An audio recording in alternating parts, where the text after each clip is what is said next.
নমস্কার, আমি জয়ন্ত সরকার আবার চলে এসেছি আপনাদের সামনে পোস্ট মার্কেট অ্যানালিসিস এর ভিডিও নিয়ে রেগুলারের মতন। তো সেখানে দাঁড়িয়ে আজকে আমরা আলোচনা করব ওভারঅল মার্কেট কি করলো। ফার্স্ট অফ অল আমরা স্ক্রিন শেয়ার করব, করে সেখান থেকে প্রথম যে কাজটা আমাদের সেটা হচ্ছে আমাদের পোস্ট মার্কেট অ্যানালিসিস বাই আইএলএম এবং রিসার্চ ডিসক্লেমারটা আপনাদের সামনে রেখে দেওয়া।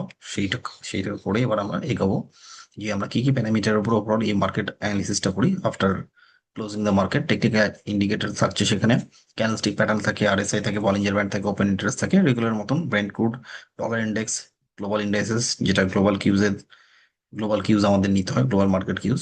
পাশাপাশি ডোমেস্টিক কিউজ যেটাতে রয়েছে তার মধ্যে থাকছে ইউএসডি আইএনএর মোমেন্টাম, ইন্ডিয়া ফিক্স, নিফটি ফিফটির outlook, sectoral index performance, top three picks for next day এবং option strategy for next day. এবং আজকেও কিন্তু ইন্টারেস্টিং অপশন স্ট্র্যাটেজি রয়েছে, প্রত্যেকে শেষ অবধি থাকবে। ঠিক আছে, চলুন তাহলে প্রথমে স্ক্রিন শেয়ার করি ফটাফট। সেখানে প্রথম যে চার্টটা আমরা দেখতে পাচ্ছি এখানে সেটা হচ্ছে নিফটির চার্ট। বাট নিফটির চার্টকে আমরা একটু আগে দেখে নেব, কারণ সেখানে নিফটি কি মোমেন্টাম করেছে আজকে সেটা দেখে নিই একটু ঝটপট করে। মান্থলি কিন্তু এখানটায় আপাতত যে চার্ট স্ট্রাকচার রয়েছে নিফটিতে সেখানে দেখতে পাচ্ছি মান্থলি চার্ট স্ট্রাকচার কিন্তু এখন অব্দি ইন্ডিসিস জোনে একটা দাঁড়িয়ে রয়েছে, just flat to negative. Weekly chart structure 40 support কিন্তু আজকে বৃহস্পতিবার, কালকে কিন্তু আরবিআই মনিটারি পলিসি রয়েছে, প্রত্যেক বাজারের দিকে চোখ রাখবেন। কালকে কিন্তু একটা ভোলাটিলিটি দেখা দিতে পারে বাজারে, সেটা আরএসআই 40-র কাছে এসে দাঁড়িয়ে রয়েছে এবং কালকে এখান থেকে বাউন্স ব্যাক আসবে না কালকে নিচে চলে যাবে আরবিআই মনিটারি পলিসির পরে, সেটা কিন্তু মেক অর ব্রেক ডে আছে আগামীকাল। এবং সেটা এই উইকেরও কিন্তু মেক অর ব্রেক ডে। যদি এর উপরে সাস্টেন করে যদি কোনো কারণে কালকে এই 654 বা 700-র উপরে যদি ক্লোজ করতে পারে, তাহলে মার্কেট কিন্তু নেক্সট একটা র্যালির জন্য তৈরি হবে আপসাইডে। আর যদি কোনোভাবে ব্রেকডাউন হয়ে যায়, যেখানে দাঁড়িয়ে রয়েছে এর নিচে 23,300, 350 বা 23,200 নিচে যদি ক্লোজ করে, তাহলে পরে কিন্তু ব্রেকের একটা অপশন চলে আসবে নতুন করে। ডেলি চার্ট স্ট্রাকচার যেটা দেখতে পাচ্ছি সেখানেও কিন্তু আরএসআই 40 সাপোর্টে দাঁড়িয়ে রয়েছে। ঠিক আছে, মানে উইকলি ডেলি কিন্তু 40 সাপোর্ট এবং মান্থলি কিন্তু 60-40-র ভিতরে ঝুলছে। ঠিক আছে, এই হলো বর্তমান পরিস্থিতি, এটাকে জাস্ট দেখিয়ে নিলাম প্রথমে। নেক্সট আমরা চলে আসবো গ্লোবাল কিউজ দেখার জন্য। আজকে লোকাল কিউজ একটা ফার্স্টে দেখে নিয়েছি। তো সেখানে প্রথম দেখতে পাচ্ছি আমরা ব্রেন্ট ক্রুডের টাইম ফ্রেম দেওয়া রয়েছে এখানে, ডেলি টাইম ফ্রেম। সেখানে ব্রেন্ট ক্রুডের যে চার্ট স্ট্রাকচার আছে নেগেটিভ চার্ট স্ট্রাকচার দেখা দিয়েছে এবং সেটা কাইন্ড অফ বিয়ার শেষ ক্যান্ডেলস্টিক প্যাটার্ন। তো বিয়ার শেষের ফলো আপ দুটো তিনটে ক্যান্ডেল আসা উচিত, তো সেটা আমরা চোখ রাখবো বাজারের দিকে যে নেক্সট কি হচ্ছে আগামী দিনগুলোতে। ব্রেন্ট ক্রুডের এটা বর্তমান আজকের চার্ট। নেক্সট আমরা দেখে নেব একটু ডলার ইন্ডেক্স কি করেছে সারাদিন ধরে। ডলার ইন্ডেক্সও কিন্তু আরএসআই 60 রেজিস্ট্যান্স নিয়েছে, গতকাল 60 ক্রস করেছিল বাট সাস্টেন করতে পারেনি। আজকে কিন্তু বিয়ারি সারামি ক্যান্ডেলস্টিক প্যাটার্ন ফরমেশন হয়েছে আজকে একটা। চোখ রাখবেন বাজারের দিকে, এটাও কিন্তু ডাউন ট্রেন্ডের একটা সংকেত দিচ্ছে মানে। এবং ট্রাম্প বাবু কিন্তু বলেছেন এই সপ্তাহ শেষে কিন্তু ইরানের সাথে ফাইনাল ডিল করে ফেলবেন। তো এরকম কথাবার্তা চলছে, দেখা যাক এন্ড অফ দ্য ডে কি হয়। স্যাটারডে বা সানডের ভেতরে তো ফাইনাল কিছু একটা নিউজ আসা উচিত, তার ইম্প্যাক্ট বাজারে হয়তো পড়বে ভালো মন্দ কিছু একটা। নেক্সট চলে আসবো আমরা পাশাপাশি ইউএসডি আইএনআর কি করেছে আজকে। ইউএসডি আইএনআর আপাতত ফ্ল্যাট রয়েছে, নেগেটিভ রয়েছে, ফ্ল্যাট, যেটা আমাদের জন্য ভালো।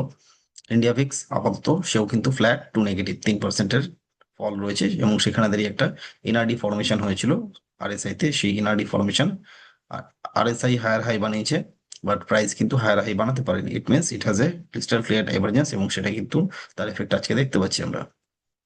নেক্সট নিফটি দেখা হয়ে গেছে, আমরা আজকে সরাসরি চলে আসবো স্টক স্পেসিফিক ভিউ নেওয়ার জন্য, যে স্টকস কি করলো আজকে বা কি করছে এখন অবধি। তো সেই মোমেন্টামটাকে দেখার জন্য আমরা ফার্স্ট অফ অল চলে আসবো প্রথম যে স্টক আমাদের জন্য আজকে ঝুলিতে নিয়ে এসেছি। প্রথম নাম হচ্ছে এনটিপিসি। এনটিপিসি সকলের চেনা পরিচিত একটা নিফটি ফিফটির স্টক। তো পাওয়ার সেক্টরের মধ্যে কিন্তু খুব তেজি চলছে, বাট এনটিপিসি পাওয়ার গ্রিড এর কিন্তু কিছুটা উইকনেস দেখাচ্ছে এবং সেটা কিন্তু অনেকটা ফল এসছে কন্টিনিউয়াস। সেটা কিন্তু অলমোস্ট 29শে মে থেকে আমরা দেখেছি 3%, এখানে এখানে 2%, 5% এবং এখানে 3%, অলমোস্ট 7-8%-এর কাছাকাছি কিন্তু ফল চলে এসেছে স্টকটাতে। তো সেটাও কিন্তু অলমোস্ট 400 লেভেল থেকে কারেক্ট হয়ে অলমোস্ট দেখতে পাচ্ছি আমরা 366-র কাছাকাছি চলে এসেছে। তো সেখান থেকে দাঁড়িয়ে যে টপ এবং বটম যদি সেখানটা একটা ফিবোনাচি প্লট করি, ফিবোনাচি প্লট করলে আমরা এই বটমে এই টপকে যদি জাস্ট একটা মেজারমেন্ট করি, সো সে আপাতত 0.236% যে রিট্রেসমেন্ট বা কারেকশন অতটুকুনি নেওয়া হয়ে গেছে এবং নেক্সট লেভেল অফ রেজিস্ট্যান্স কিন্তু পরপর থাকছে আমাদের এখানে 375। তারপরে ফিবোনাচির নেক্সট লেভেল থাকছে আমাদের কাছে almost 380-82।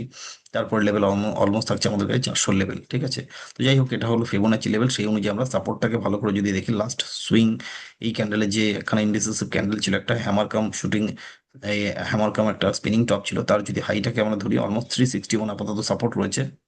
Next level of resistance যেটা দেখতে পাচ্ছি সেটা আমাদের কাছে 381 এবং তারপরে থাকছে 388। এই হচ্ছে আমাদের পরপর নেক্সট লেভেল অফ সাপোর্ট এবং রেজিস্ট্যান্সের জায়গা, এবং আরএসআই কিন্তু একদম ওভারসোল্ড জোনে রয়েছে। ঠিক আছে, চোখ রাখবেন 361 সবসময় কিন্তু সাপোর্টের কাজ করা উচিত। যদি সাপোর্ট ব্রেক ডাউন হয় মানে এটাই স্টপ লস হিসেবে ধরে চলতে হবে। সেই উম, দিক থেকে যদি আপনারা স্টকের সাথে একটা বুলিশ ভিউ নিয়ে চলেন যে একটা ছোট্ট রিস্ক, উপরের দিকে রিওয়ার্ডটা ভালো রয়েছে, 366-তে আজকে স্টক চলছে, তো সেখান থেকে হায়ার সাইডে যদি মোমেন্টাম আসে তাহলে আবার একটা ভালো কিন্তু গেইন আসতে পারে।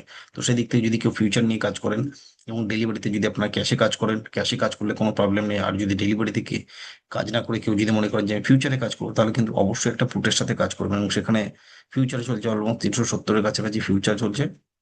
370-এর একটা পুট অপশন নিয়ে কাজ করবেন, তাতে আপনার মার্জিন অফ সেফটিটা অনেকটা বেশি থাকবে। 361 অব্দি যদি আসে নিচের দিকে, তাহলে পরে কিন্তু আপনার লসটা লিমিটেড থাকবে, অলমোস্ট লসটা 6,000 টাকার কাছাকাছি লস থাকবে। তো সেই লসটাকে মাথায় রেখে কাজ করবেন, এবং উপরের দিকে যে নেক্সট লেভেল অফ রেজিস্ট্যান্স গুলো রয়েছে 381, 388, সেখানে গেলে জাস্ট মেজার করে দেখে নেবেন কতটা কি প্রফিট আছে, সেই অনুযায়ী কিন্তু প্রফিট গুলো বুক করতে ভুলবেন না।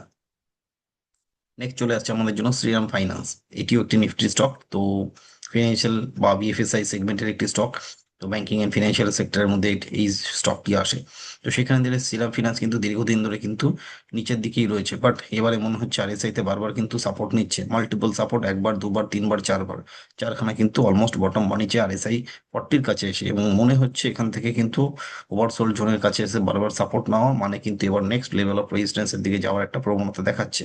তো সেখান দাঁড়িয়ে আমরা গতকালের যে লো ছিল সেই লোটাকে আমরা ধরবো না, রিস্কটাকে আরো কমাবো।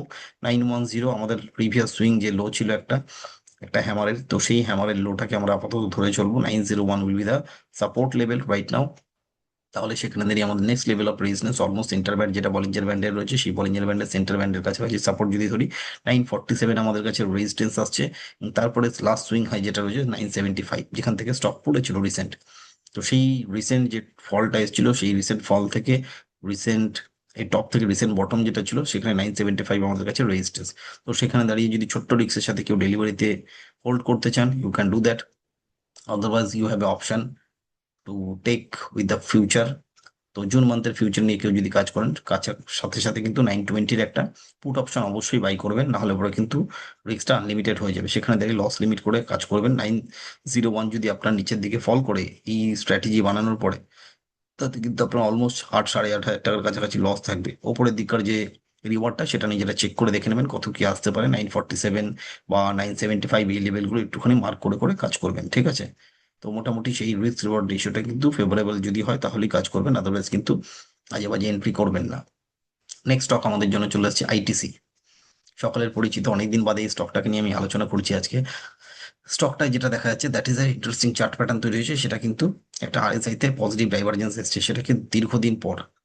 এবং লাস্ট আরএসআই ডাইভারজেন্স এসেছিল 24শে মার্চের সাথে আমরা যদি ট্যালি করে দেখি 30শে মার্চ 2026, এই বছরই। সেখানে বটম ছিল 280, ঠিক আছে, 280 ক্লোজিং ছিল এবং লো ছিল 279। সেখান থেকে কিন্তু স্টক রিভার্সাল দিয়ে অলমোস্ট চলে গেছিল 300-301-এর কাছাকাছি চলে গেছিল, মানে অলমোস্ট কিন্তু সেখান থেকে 8-10%-এর কিন্তু একটা সুন্দর র্যালি দিয়েছিল, ঠিক আছে। 7-8%-এর র্যালি কিন্তু কোনোভাবেই খারাপ না। সেই স্টকটি ধীরে ধীরে চলে, এখন এর গতি কিন্তু আগের মতন নেই, গতি মানে একদম ধিমা হয়ে গেছে, বাট আজকেও কিন্তু একটা রিভার্সাল দেখিয়েছে। পাশাপাশি আমরা দেখতে পাচ্ছি গতকালের ক্লোজিং ছিল এখানে 277, আজকের ওপেনও ছিল 277।